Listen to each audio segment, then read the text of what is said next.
Hi, I'm Dan Clemons. I'm the City Council member for Lansing, Kansas, Ward 4, and welcome to this episode of Dan's Corner. We're going to be talking about the City Council events from my perspective since I've been sworn in, and I was sworn in on January the 10th. Now, we've been talking about this off and on for a little bit. We didn't meet until just before you ran, and this is a lot of work and you've got enough jobs already.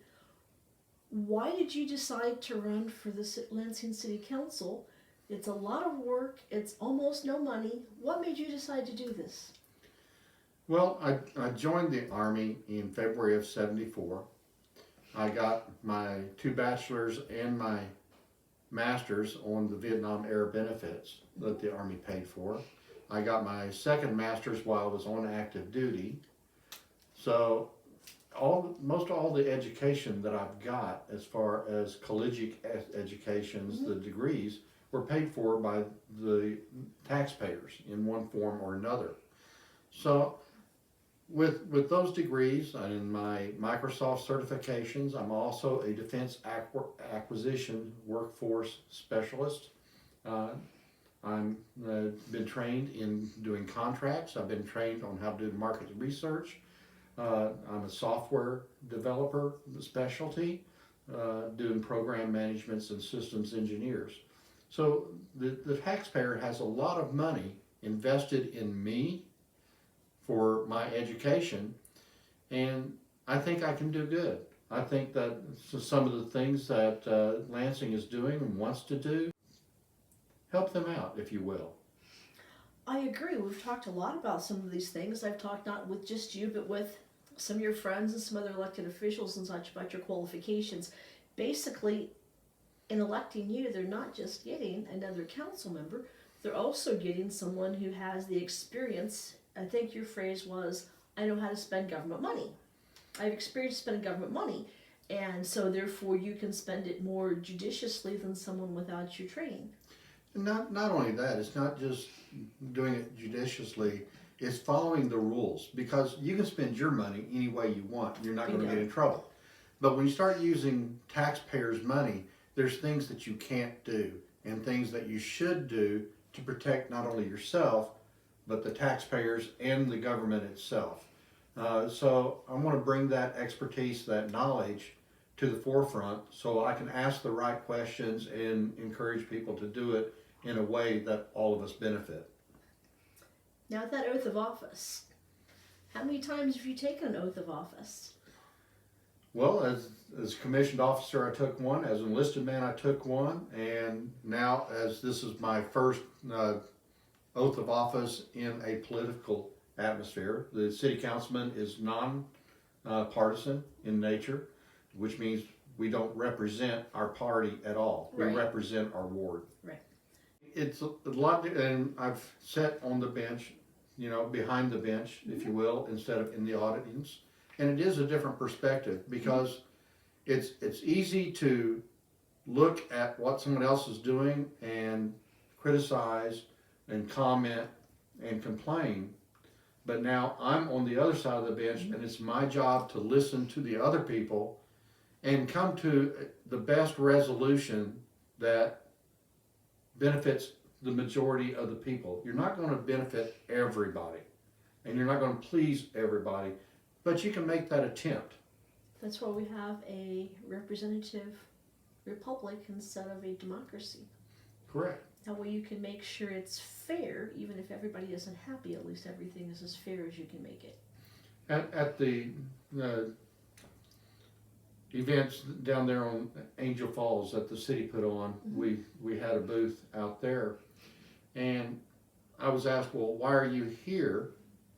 Because your opponent has already said he's not going to campaign or run. And I said, because the city citizens that are in my ward need to be able to ask me questions. They need to be able to see me and see what I think and how I'm going to vote. That's why as soon as I became in office, I sent out letters to every registered voter, the household, and invited them to opt in on emails from me. Because one of my promises was to be more transparent in government and let the citizens know what's coming up in front of the council as soon as I can. So the city posts the agenda and each item is going to be about, and any supplemental information on the lansingks.org website for the city council. And what I do is one of my responsibilities as a council member is to read all that stuff, be informed, investigate, and bring questions that are pertinent to the agenda item, so everybody can make the appropriate decisions. And obviously everybody can go to the website and find out each week, but most of us forget about that. It's much nicer that you're emailing everybody that wants to be emailed. Right, in my emails, I send them out on Monday night. I give you a synopsis of the agenda. If you want all the details and down to the grassroots, you need to go and get the agenda package. But I give you a synopsis of it, and I tell you from what I've read and everything, how I intend to vote, and that tells you what's happening, about the synopsis of it, and the way that I intend to vote. If you agree with me, great. If you don't agree with me, let me know why. Maybe you'll change my mind, but it lets you know where I stand up front. And then, of course, on Thursday after the meeting, I send up the Friday after the meeting, I send a follow-up, said, okay, here's how the votes went. Awesome. I don't name anybody that voted against it. I will just tell you the total number and how I voted, because this is to my constituents and stuff. So I want them to know how I voted. I don't want to downplay anybody else or throw anybody under the bus. That's not what it's about. It's about being transparent and informing the citizens what I am doing for them. When I first met Dan, and he was talking about running, hadn't even started campaigning or anything yet, that was the word I kept hearing, transparent. He wants to make everything transparent because that's important to him as a constituent, so it's still important to him as a councilman. And I think anybody that uses taxpayer dollars, I mean, I work hard for my money, and I know you do. So when it's being spent, I think the people that are putting their money into the pot deserve to know how their money's being spent. I agree. And there is a certain amount of accountability that we have a legal obligation to do, but we also have what I consider a moral obligation to our neighbors to be upfront, honest, and forward with them. In a community as small as Lansing, basically everybody's your neighbor. Anybody that you're representing, there's an awesome chance you're going to run into a large chunk of them at the grocery store, at church, or walking down the street taking a stroll in the afternoons. I've ran into people that were in my ward at Subway, and we've had 15 or 20-minute conversations. Actually stepped out of line and had some conversations, and then went and bought our food. Absolutely. I mean, I represent Ward 4, and any of the citizens of Ward 4 can bring me their issues, let me know what's happening in Ward 4. Maybe I'm unaware of them. But you got to remember, our votes on the city council affect all of Lansing. Yes. It's not just Ward 4. So I represent Ward 4, and I bring concerns and issues in Ward 4 up to the council because that's the people I represent. But when we vote together, and it affects almost always the entire city. So I took over on the 10th. I started my emails immediately, and we have about 2,100 people in Ward 4. We have about 900 houses, 900 to 1,200 voters. So if you figure there's on the average 2 people per house, you're talking about 600 to 700 homes. I don't have quite that many people that have opted in.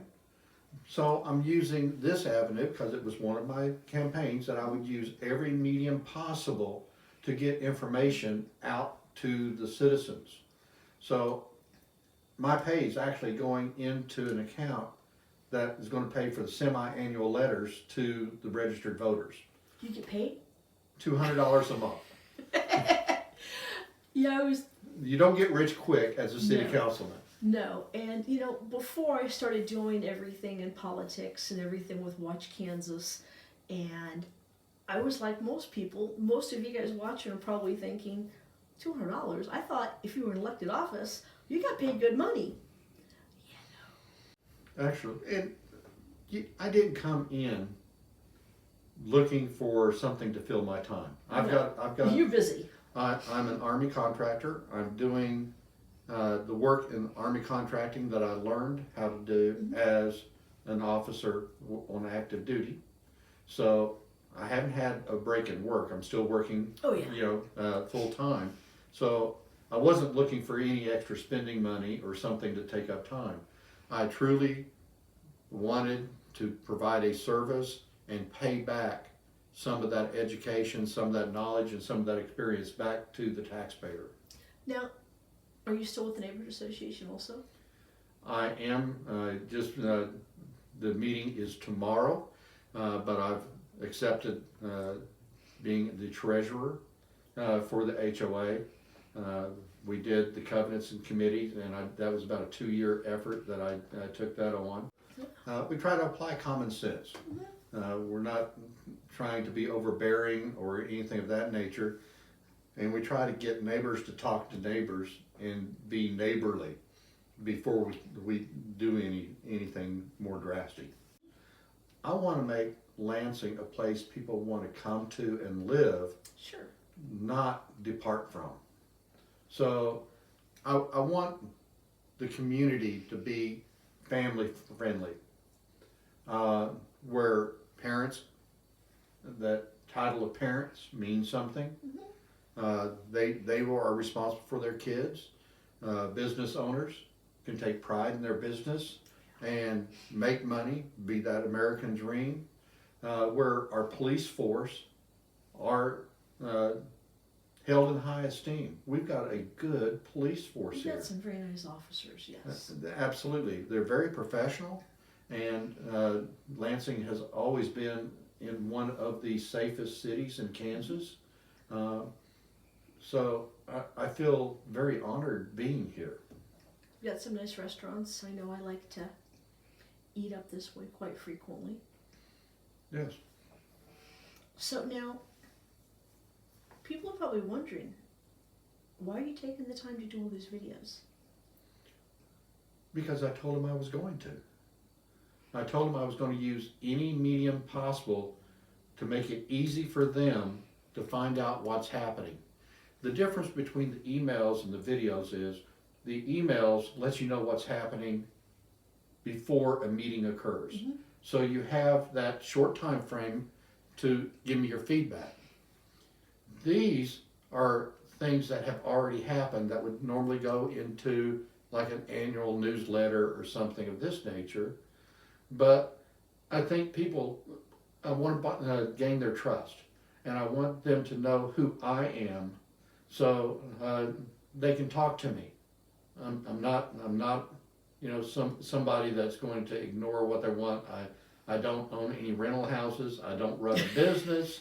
I don't represent a large developer. I don't have any hidden agendas in taking the city council.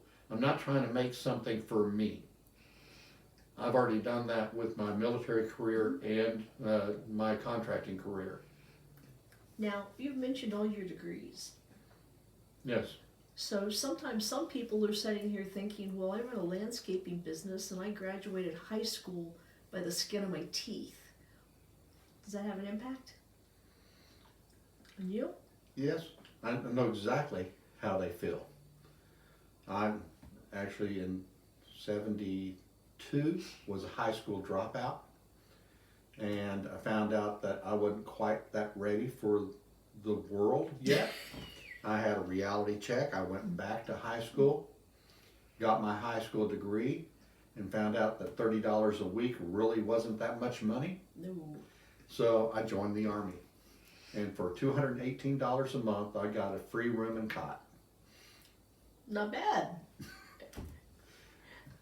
I just want to make that comment because I know a lot of times, sometimes people without the degrees kind of feel intimidated to go up and talking to you about giving your, or maybe giving you their opinion. And I know you're not that way.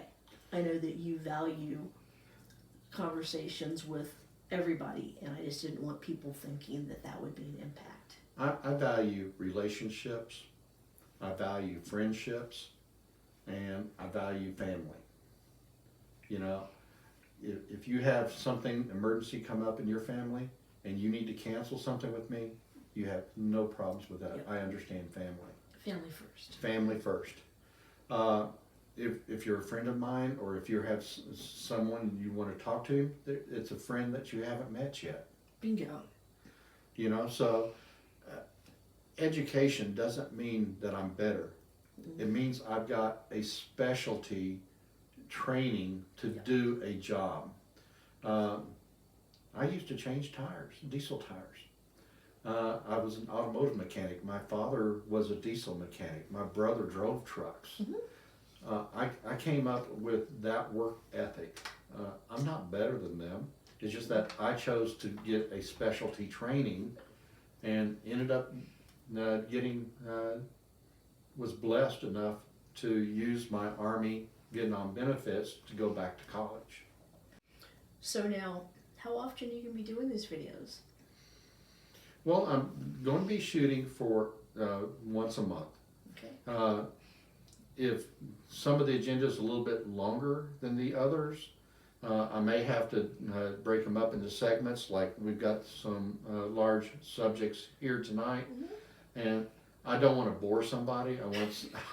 I want the segments to be small enough you can look at it, get what you want, and then maybe give you a teaser or two what's coming up. I think the ones we're going to cover tonight we're probably getting ready to wrap up this one. And then we're going to cover the first meeting from January 20th, and then the working meeting from the 27th, and then the meeting from the February 3rd. Yes. So this way you guys know what to look for here after you get done watching this one. You'll know what's going to come up in the next ones, so that way you can be prepared. Like he said, maybe a little teaser, so this way you know that you want to go ahead and watch the rest of them, because you know that he'll be covering what happened in all of the meetings. And because I had so much free time, I volunteered to sit on a committee, but that'll be in the next issue. Free time? He has free time? Very little. Thank you for watching Dan's Corner. Again, I'm Dan Clemons. I'm the Ward 4 representative, Lansing, Kansas City Council member. Thank you for watching my video, and look forward to episode 2, where we cover the 20 January event from my perspective.